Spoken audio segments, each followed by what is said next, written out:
Hello dear all, welcome back. आपका कल exam है फॉरेन पॉलिसी का और हम थोड़ा लेट लेक्चर रिकॉर्ड कर रहे हैं क्योंकि आपके जो मैसेजेस हैं बहुत लेट आए, तो मुझे लगा शायद आप अपने आप कर लेंगे। चलिए हम पहले क्वेश्चन पर अपना टॉपिक करते हैं, बाकी बातें बाद में। हाँ, इंडियाज़ फॉरेन पॉलिसी या ये बोल सकते हैं कि भारत की विदेश नीति। ठीक है, तो आपको बिल्कुल घबराना नहीं है। हम रात भर में इतने क्वेश्चन मैं कर दूंगी रिकॉर्ड कि आप सुबह थोड़ा सा भी जल्दी उठेंगे तो आप फटाफट अपनी प्रिपरेशन कर लेना। ठीक है, तो इसे भारत की विदेश नीति भी बोला जाता है और इसमें सबसे इम्पॉर्टेंट क्वेश्चन है जो मुझे लगता है कि 95% आएगा ही आएगा, जो है इसमें ये एक क्वेश्चन है आपका,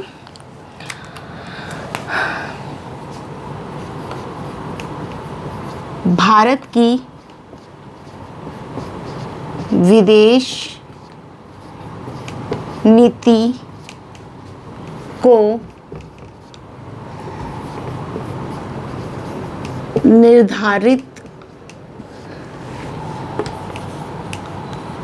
करने वाले कारक। ठीक है, या हम बोल सकते हैं determinants of India's foreign policy.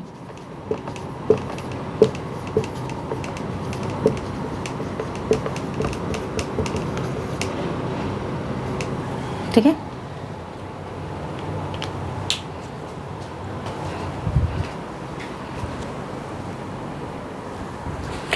चलिए तो फटाफट देख लेते हैं इसमें से पहला क्या है। इसमें पहला है आपका ज्योग्राफी। देखिए, पहले आपको इंट्रोडक्शन लिखना है, इंट्रोडक्शन या भूमिका।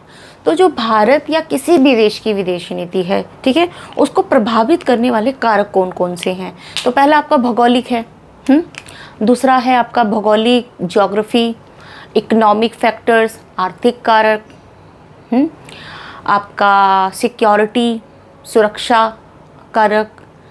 तो ऐसे ही आपके बहुत सारे जो कारक्स हैं या निर्धारक हैं जो किसी भी देश की फॉरेन पॉलिसी को डिफ़ाइन करते हैं, राइट। तो सबसे पहले इस पे हम देखेंगे जो सबसे पहले मोस्ट इम्पॉर्टेंट है, जिसमें जो आपने पढ़ा होगा इंटरनेशनल रिलेशन में भी, तो हंस जे मॉर्गनथाउ एक पॉलिटिकल साइंटिस्ट हैं। इंटरनेशनल रिलेशन में वो एक परिभाषा देते हैं कि जो कोई भी देश है उसका सबसे पहले जो एम है अपनी नेशनल सिक्योरिटी को, नेशनल इंटरेस्ट को एंड नेशनल सिक्योरिटी को प्रोटेक्ट करना है, राइट। तो आप यहाँ पे हंस जे मॉर्गनथाउ की भी आप एक डेफिनेशन लिख सकते हैं।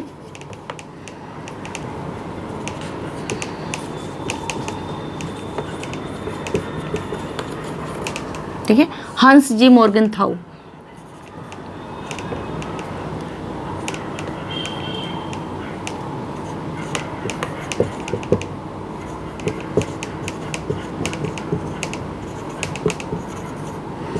ठीक है, ये कहते हैं कि भाई सबसे पहले आपका इंटरेस्ट क्या है, सबसे पहले आपका जो फॉरेन पॉलिसी है उसका जो एक निर्धारक कारक है और वो है आपका राष्ट्रहित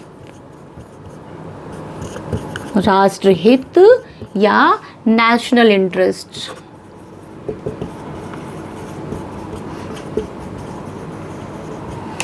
ठीक है, ये है आपका सर्वोपरि, यही है, इतना याद रखना। तो ये आप अपनी डेफिनेशन में दे दीजिएगा।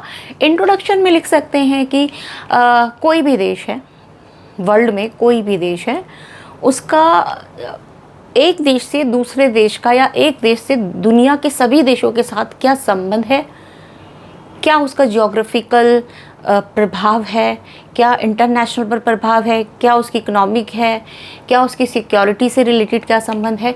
ये सारी ही चीज़ें हम एक तरह से देखते हैं कि एक देश का दूसरे देश के साथ क्या संबंध है, और इसी चीज़ को हम क्या बोल सकते हैं, फॉरेन पॉलिसी। और जिसके निर्धारक कारक बहुत सारे हैं, एक नहीं है, सीधी सीधी बात है। एक हम संबंध, एक देश का दूसरे देश के साथ संबंध को हम फॉरेन पॉलिसी बोलते हैं।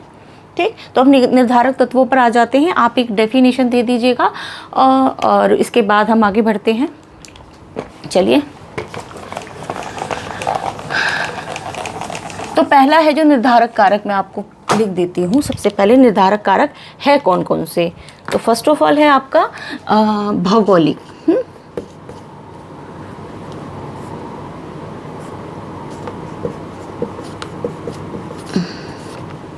भौगोलिक, राष्ट्रहित,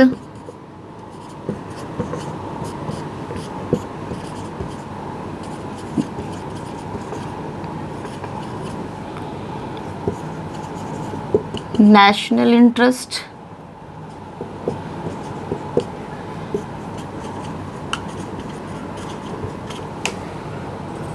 सुरक्षा, सिक्योरिटी, हिस्टोरिकल, ऐतिहासिक, ठीक है, या हिस्टोरिकल भी लिख सकते हैं आप।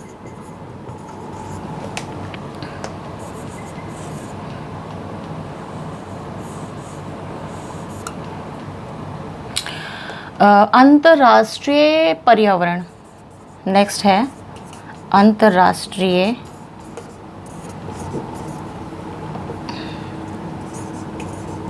पर्यावरण, इंटरनेशनल एनवायरनमेंट।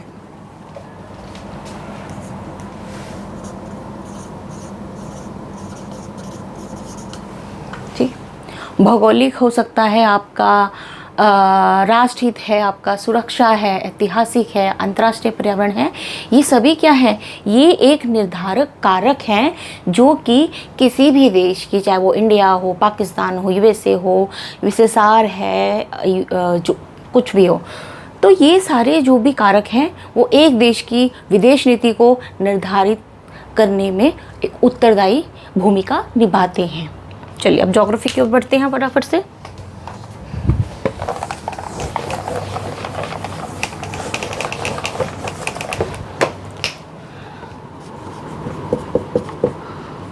भौगोलिक में आप देखिए कि जो इंडिया का जो एक भौगोलिक स्थिति है वो कैसी है।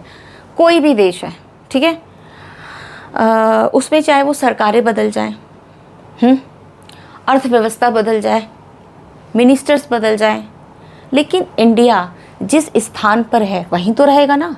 उसको हम बदल तो नहीं सकते कि हम इसे और उठा के कहीं और ले जाएंगे।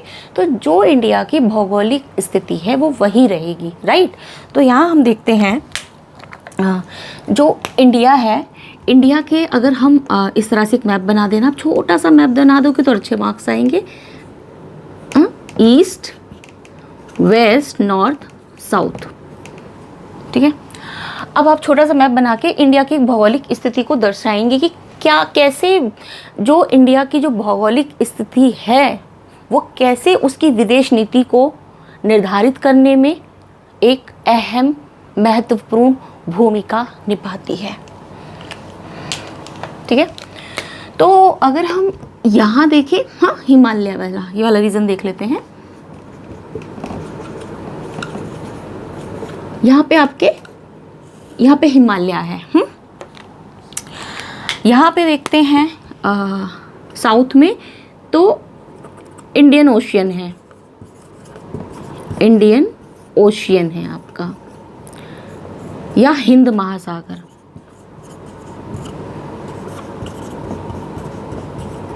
ठीक है। हिमालय है, हिंद महासागर है आपका, यहाँ पे वेस्ट में पाकिस्तान आ जाता है, ठीक है, क्लियर है।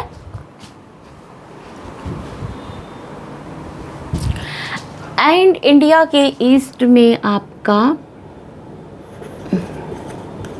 म्यांमार है, ठीक, म्यांमार एंड बांग्लादेश है, ठीक है। यहाँ पे आपका नॉर्थ में हिमालय है और इसी के यहीं पर आप देखिएगा नॉर्थ में ही आपका चाइना है ऊपर, ठीक है। यहाँ पे आपका आता है बांग्लादेश एंड म्यांमार, समझ गए आप। देखिए यहाँ पे इंडिया है और इस इंडिया की पूरी ज्योग्राफिकल जो स्थिति है वो ये है, नॉर्थ में आपका इधर हिमालय है, चाइना है, वेस्ट में पाकिस्तान आ गया और ईस्ट में आपका बांग्लादेश म्यांमार आ गया और साउथ में आपका इंडियन ओशियन है नीचे की तरफ, राइट। तो आप ये फ्लो चार्ट एक बना दीजिएगा, फ्लो चार्ट बना के इसकी ज्योग्राफिकल जो सिचुएशन है वो समझाइएगा। तो अगर हम इंडिया की जो फॉरेन पॉलिसी है, हम चारों तरफ से घिरे हुए हैं, है ना, कहीं ना कहीं से, तो जो नॉर्दर्न वॉल है, इसे नॉर्दर्न वॉल भी बोला जाता है हिमालय को। तो देखा जाए जो इतिहास में इंडिया को जो बाहरी जो आक्रमण है उससे बचाने के लिए जो नॉर्दर्न वॉल हिमालय है ये बहुत एक तरह से हेल्प करते थे, राइट। लेकिन जैसे ही माओ दे जंग आए 1949 में, जो कम्युनिस्टिक प्रभाव बढ़ने लग गया, उसके बाद इंडिया को थोड़ा सा यहाँ से उनको हिमालय ही एक इनफ नहीं लगा कि वो एक तरह से नेचुरल वॉल है जो प्रोटेक्ट कर लेगी इंडिया को। उनको लगा कि हमारी मिलिट्री को और ज़्यादा स्ट्रॉन्ग करना पड़ेगा, राइट। फिर इसके बाद हमें देखा जाए बांग्लादेश एंड म्यांमार, इनसे भी अच्छे संबंध रखने पड़ेंगे, है ना, जो हमारे नेबर कंट्रीज़ हैं। अगर हम अपने फॉरेन पॉलिसी को और अच्छा मजबूत बनाना चाहते हैं तो हमें बांग्लादेश म्यांमार से भी ऑब्वियसली बात है अच्छे संबंध रखने पड़ेंगे। फिर इसके बाद आ जाता है वेस्ट में पाकिस्तान से हम वैसे ही परेशान रहते हैं। 1947, 62, 65, 1999 कई बार इसके साथ युद्ध हो चुका है। तो हम चाहते हैं कि पाकिस्तान के साथ भी एक तरह से हमारे जो संबंध हैं अच्छे रहें, ठीक। फिर आ जाता है नीचे इंडियन ओशियन हमारा एक लगा लीजिए एक बहुत इम्पॉर्टेंट जो ये एरिया है ज्योग्राफिकल, हम इसको बहुत एक हमारी रिस्पॉन्सिबिलिटी बन जाती है अगर हम इंटरनेशनल लेवल पर आर्थिक रूप से स्ट्रॉन्ग होना चाहते हैं कि इंडियन ओशियन जो ओशियन है इस पर ज़्यादा ध्यान दिया जाए। क्यों? क्योंकि भाई जो हमारा ऑयल है, ऑयल ट्रेड है, जो भी नेचुरल गैसेस हैं, ये सारा जो व्यापार है, ये व्यापार इस ओशियन के थ्रू ही होता है। जो भी हम जो भी किसी भी कंट्री से हम कुछ भी मंगवा रहे हैं, जैसे फॉर एग्जांपल हम जो इंडियन ओशियन है, इंडियन ओशियन से हमारा जो शिप्स आते हैं वो क्या व्यापार करते हैं हम उस शिप्स के थ्रू। हम जो भी नेचुरल गैसेस हैं, जो भी प्राकृतिक गैस है, जो भी आपका ऑयल है, वो कहाँ से आता है? वो आता है आपका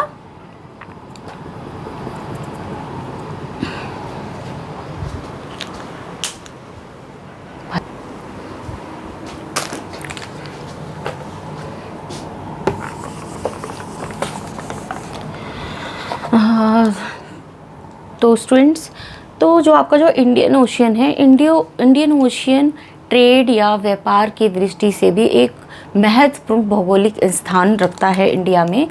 यहाँ पे देखा जाए जो गल्फ कंट्रीज़ हैं, ठीक है, गल्फ जो देश हैं कौन कौन से हैं हम देख लेते हैं।